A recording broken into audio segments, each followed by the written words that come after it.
Throughout history, there have been many different execution and torture methods used to inflict pain and punishment onto different prisoners. Some of the most brutal methods were very public, as inside of different European countries, contraptions such as a breaking wheel were used. On this, a victim would be strapped to the wheel, and then the executioners would batter and beat the prisoner, smashing their bones. In France, the population loved this method, so much that they would dislike the guillotine device when it came into use, because it was too clinical, and condemned someone to death too quickly and cleanly. The people on the streets preferred to see brutal methods deployed, and someone suffering.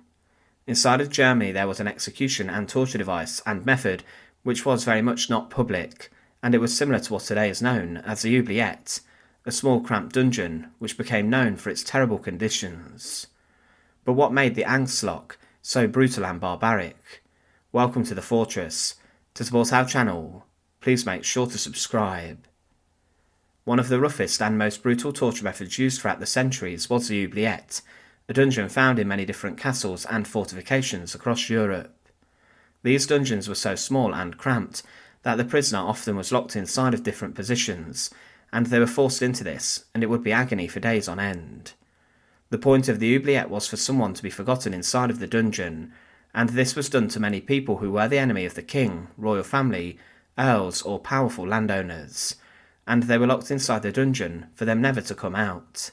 Inside of Corfe Castle in England, there was an oubliette dungeon used, and during the reign of King John, there were people who were killed inside of here and were starved. Within weeks they all succumbed to their deaths, including a woman who was very high-ranking in society. Oubliettes were very feared, and the Germans had their own variation of this. Throughout the centuries, different execution and torture devices were invented in European nations, and they often found themselves used inside of different countries too. For example, the guillotine was adopted in Germany also, and this was known as a Fallbeil, or the falling axe. But the Germans had the Angstloch, which was a terrifying hole in a basement of a floor or a medieval castle or fortification. This hole then led to a small dungeon like an oubliette, and the Angstloch was like a trapdoor. The prisoner was forced into it, and then thrown inside the dungeon. There was no chance of escape out of the Angstloch, and if someone took a nasty fall through the hole, then chances are they would be severely injured. Often the basements were very deep, and they were very damp and cold, which would cause further problems with a prisoner getting ill. Someone was locked inside the Angstloch 24 hours a day until they succumbed to their death, and they were often found in the basement of a tower used for fighting and defence, and this tower was known as a Bergfried. These tall towers were found in castles, and they were not lived in, but were strictly defensive structures.